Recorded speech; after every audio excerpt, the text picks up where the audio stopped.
Então, pessoal, bom dia a todos, né? Mais uma vez aqueles que estão aqui presentes no momento síncrono e também os demais que estarão aí assistindo depois a nossa aula gravada. Na semana passada, nós paramos nesse slide aqui, né? A gente vai dar continuidade e finalizar aqui a parte das funções da arbitragem, da competição da natação, tá bom? Qualquer dúvida ao longo da aula vocês podem estar parando, perguntando, tá bom? Se não se sentir à vontade de falar, pode colocar no chat, que ao final eu dou uma olhada e esclareço as dúvidas, ok? Fazendo uma pequena retomada, né, do que a gente já falou aí, sobre o juiz de partida. Então, na SW2.3.3, o juiz de partida ele terá a autoridade de decidir se a partida é correta, tá? Então, nós vimos que quem antecede ele é o árbitro geral, que entrega a prova para ele. E após a entrega da prova, o comando da prova para ele, ele é quem tem total autoridade para decidir se a partida está sendo correta ou não, tá bom? É claro, sujeito apenas à decisão do árbitro geral. A única pessoa que pode contestar a decisão dele é o árbitro geral. E a gente vai ver que isso em todas as situações é só esse árbitro que pode fazer uma contestação sobre visão de regra, sobre a aplicação da regra, sobre a função do árbitro, ok? E na SW2.3.4, ao iniciar uma prova, o juiz de partida deve estar ao lado da piscina, como nós podemos ver nos vídeos, né? Aproximadamente a cerca de 5 metros da borda de partida, onde todos os cronometristas possam ver e ouvir o sinal de partida e os nadadores possam ouvir o sinal, né? Então deve estar bem visível e bem localizado ao lado da cabeceira de saída, tá? Beleza. Aqui a gente vai entender um pouquinho aqui das funções do banco de controle, né? Na 2.4 SW. Então, banco de controle. Na 2.4.1, o juiz do banco de controle reunirá nadadores antes de cada prova. Então, é função de quem?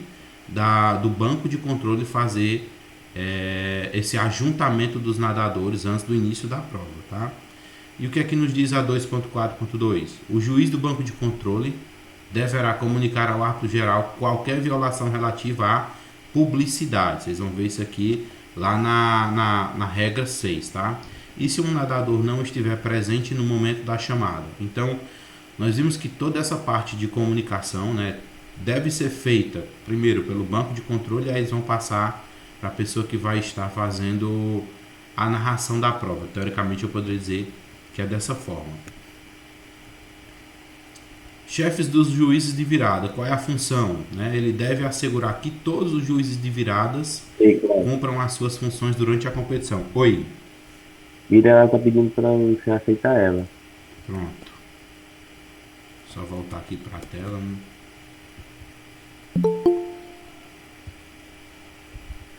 Amanda e Arthur, é isso?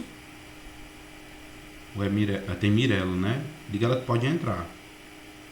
Não sei porque é que essa minha função não está funcionando. Ativar auto permitido.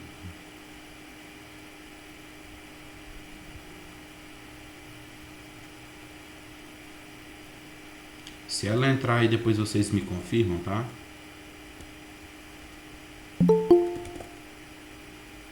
Agora deu certo.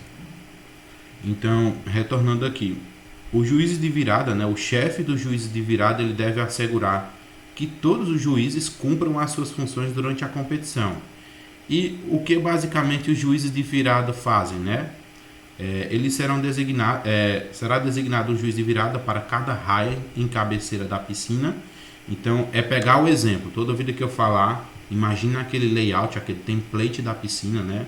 Cada uma das raias, para que fique mais simples. Imagina aí uma piscina de 25 metros, dividida em 5 raias, tá bom? 5 espaços para cada nadador. Então nós teremos um juiz de virada em cada uma dessas raias. Aonde? No ponto em que o atleta vai fazer a virada. Se a prova for, por exemplo, de 100 metros, nós teremos juiz de virada na cabeceira de lá e na cabeceira de cá. Porque ele faz a saída, faz a virada lá, faz a virada aqui e vai bater lá no final, tá bom? É importante ressaltar isso aí. Ok? Então, será designado um juiz de virada para cada raia, né, em cada cabeceira da piscina, para assegurar que os nadadores cumpram as regras após a saída. para cada virada e na chegada. Aí pode ficar aquela dúvida, Kleber, o que é a virada na natação? Eu posso estar sendo bem simples, tá bom? Tem pessoas que nunca assistiram uma prova de natação e cabe a mim explicar um pouquinho. Então, a virada é o toque na borda da piscina, tá? O toque que ele faz na outra borda da piscina para poder cumprir a sua prova. Mais uma vez um exemplo, se nós temos uma piscina de 50 metros e a prova é de 100 metros, ele vai sair de uma borda da cabeceira inicial do bloco, nada até o outro lado e ele vai poder fazer a virada. Quer fazer a troca de movimentação para poder voltar. Essa virada ela é constituída de dois tipos, a virada olímpica e a virada semiolímpica, tá? Na virada semiolímpica, praticamente o atleta chega de lado, toca na borda da piscina, posiciona o corpo, impulsiona e retorna. Na virada olímpica, o atleta quando está chegando, cerca de uma contagem que cada um vai fazer antes da borda, cerca de 2, 3 braçadas, ele começa a recolher o corpo e ele faz uma cambalhota na água, apoia os dois pés na parede, impulsiona e sai nadando.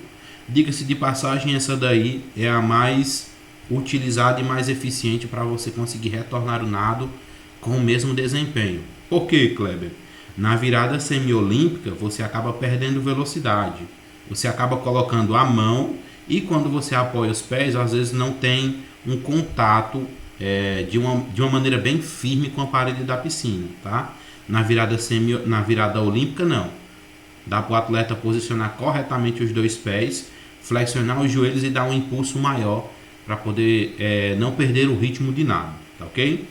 Mais uma vez, eu até mostrei em vários vídeos nas nossas aulas anteriores as competições em que o Michael Phelps competia, tá?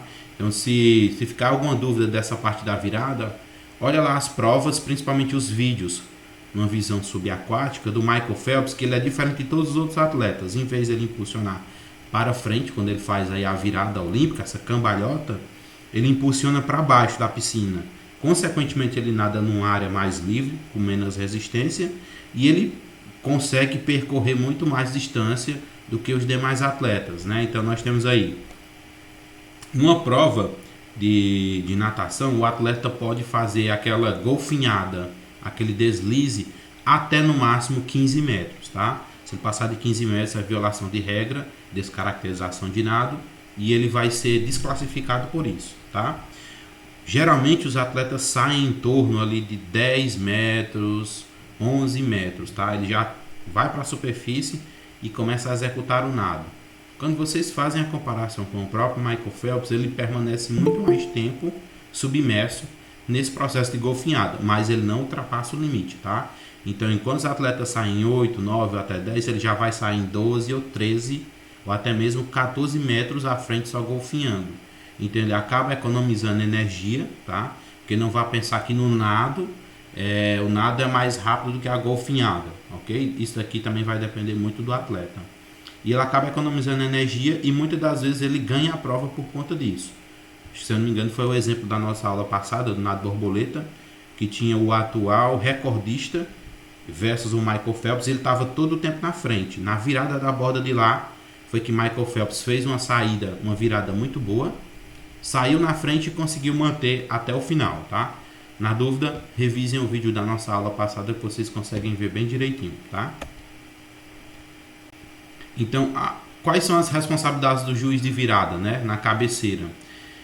Após, né, a cabeceira de saída, inicia do sinal de partida e termina no final da primeira braçada. Então, tem que lembrar isso aqui. É responsabilidade do juiz de virada estar olhando todo o processo se está corretinho. Por quê? Eu vou dar duas situações. Na situação 1, nado livre. Quando a gente começar a ver um pouquinho da regra do nado livre, vocês vão ver que o próprio nome livre dá uma informação assim bem ampla. Tipo, não tem uma maneira correta de se tocar na borda, mas tem uma maneira eficiente. Todo atleta vai chegar na borda e vai fazer o toque de uma mão para poder travar a prova, ao final da prova. No caso do nado livre, se você quiser tocar com a cabeça na parede, você pode tocar. Agora, é claro, não é eficiente, né? porque se você tem o braço estendido à frente, especificamente, você vai conseguir tocar na borda muito antes do que se sua cabeça batesse na parede. Eu estou dando essa situação para que vocês possam entender, tá? No nado peito e borboleta, isso não pode acontecer.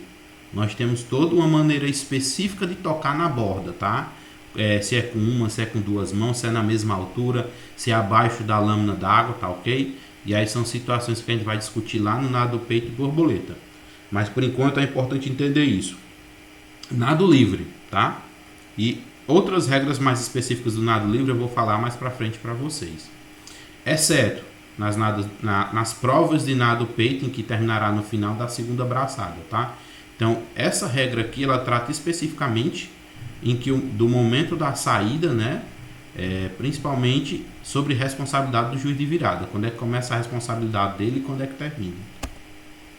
No SW 2.6.3, para cada volta, a responsabilidade do juiz de virada inicia no início da última braçada, tá? É tipo assim, a partir de que ele começa a nadar, nós vamos ter tipo uma entrega de responsabilidade para cada um dos responsáveis, ou no caso, cada um dos árbitros. O juiz de virada, ele só vai ter geralmente a sua responsabilidade atuante quando o atleta começa a nadar, porque se ele pular na prova e não nadar, o juiz de virada não executa a sua função, tá? Então, virada no início da última braçada, antes do toque, e termina no final da primeira braçada, após a virada, exceto nas provas de nado peito, em que terminará no final da segunda braçada. Kleber, me explica aqui por que tem todas essas situações, e aqui para que vocês possam entender, que fala, terminará no final da segunda braçada, inicia no início da última braçada antes de quem? Do toque. Imagine a seguinte situação, o atleta está se aproximando da borda da piscina, prova de 25 metros, não, 50 metros, a piscina é de 25, ele salta, né, do bloco de partida, de saída, e ele vai nadando, chegando na borda que está à frente dele, ele vai ter que fazer uma virada para retornar. Nós vamos ter uma grande equipe de natação ali no sentido da arbitragem, né? A gente já viu isso aqui anteriormente. Quando o atleta está se aproximando da borda, nós temos cronometrista, nós temos juízes de virada, nós temos o juiz de chegada, nós temos os juízes de nado. Então, para não ficar um negócio muito tumultuado, tem que entender que cada uma dessas funções ela vai ser ativada a partir de um momento específico do nado. Então, o juiz de virada vai se aproximar da borda quando ele identificar que o atleta está entrando no processo da última braçada antes de quem? Do toque da parede. Então, ele tem que verificar que isso vai acontecer para ele se aproximar da borda, olhar para baixo e verificar se o atleta fez uma virada correta. Após esse atleta fazer a virada, nós temos tanto a entrada de responsabilidade do juiz como a saída, quando é que ele se distancia da borda da piscina. Quando o atleta agora está entrando no processo de finalização de quem? Da primeira braçada após o toque da parede. É simples. Atleta nadando, se aproximando de dar a última braçada e perto de chegar na parede, o juiz de virada se aproxima, olha para baixo e verifica o processo da virada. Após ele fazer a virada, quando ele dá um impulso e começa a realizar a primeira braçada, o juiz de virada se distancia da borda, beleza? Traduzindo que às vezes essas regras da própria FINA e da CBDA podem parecer meio complexas. Então é esse o processo. O juiz entra em ação no momento específico do nado, observa a virada, se retira da proximidade da borda da piscina, quando o atleta já inicia a primeira braçada para poder chegar lá do outro lado da piscina, ok?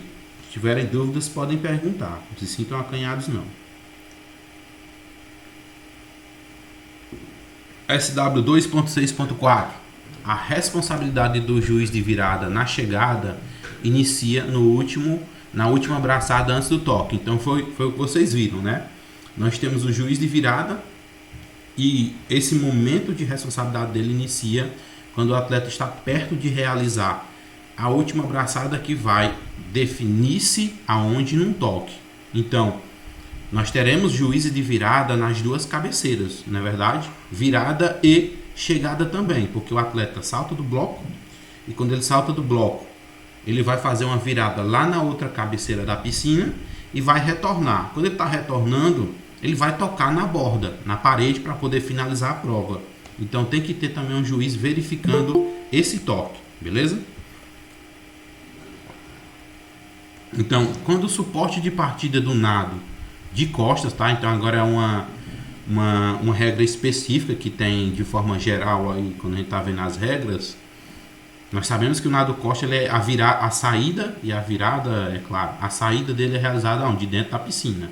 No nado crawl, peito e borboleta, a saída é realizada do bloco, fora da piscina, tá? No caso, quando o suporte de partida do nado costas estiver sendo utilizado, tá? Cada juiz de virada na cabeceira de saída deve instalar e remover o suporte. Isso é claro, isso aqui a maioria das vezes acontece aonde? Em piscinas bastante tecnológicas, porque esse suporte ele é aplicado somente quando vai acontecer a prova do nado costas, ok? Quando não é prova do nado costas ou quando não tem um revezamento que tem o estilo costas no meio, faz-se a retirada desse artefato, tá? Isso é uma regra bem específica para uma piscina que conta com esse suporte de maneira removível. Então, e outra, só para poder explicar aqui que ficou faltando, é função de quem fazer isso? Do nosso juiz de virada. Fazer tanto a inserção como a retirada desse suporte. Beleza. Nas provas de 800 metros e 1.500 metros, tá? Nós podemos ver um juiz de virada é colocado na cabeceira de saída e de virada e deve anotar o número de voltas completas executadas, né, no caso, pelo nadador de sua raia. Também entra como uma função específica de quem? Do nosso juiz de virada fazer o controle do número de voltas, especificamente nas provas de 800 e 1.500 metros, tá? Ok? Para que não fique essa dúvida aí. Ele não vai controlar somente a virada, mas ele também vai controlar o número de voltas. Os nadadores devem ser informados sobre o número de voltas a completar, mostrando-lhe as placas de volta com números ímpares na cabeceira de virada, tá? Poderá ser utilizado equipamento automático, incluindo display subaquático, tá? Na maioria das provas de campeonato mundial, tá? E Olimpíadas, nós temos a inclusão aqui do display subaquático. Mas quando não há a utilização desse display subaquático, quem informa ao atleta que está executando essas provas de 800 e 1.500 metros é o juiz de virada através das placas, tá? Através dessas placazinhas. Ele vira para o atleta visualiza. Em que momento, Kleber? Pode ser no momento da respiração, tá? Isso aí é muito pessoal de cada atleta. E aí ele vê o número de voltas e continua a nadar, tá? Se tiver, pessoal, se tiverem fazendo alguma pergunta no chat, já eu dou uma olhada, tá? Eu não tenho visão do chat. É mais bom dia. Então tá. Ei, Kleber. Oi. Por gentileza, poderia voltar só um slide? Um slide? É. Isso aqui? Só para me tirar o print aqui? Depois eu vou deixar isso aqui disponível também, esse material para vocês lá no Canva, viu? Encerrou a aula, já deixo disponível lá. Pronto, tá bom. Obrigado. Deu certo. Pronto.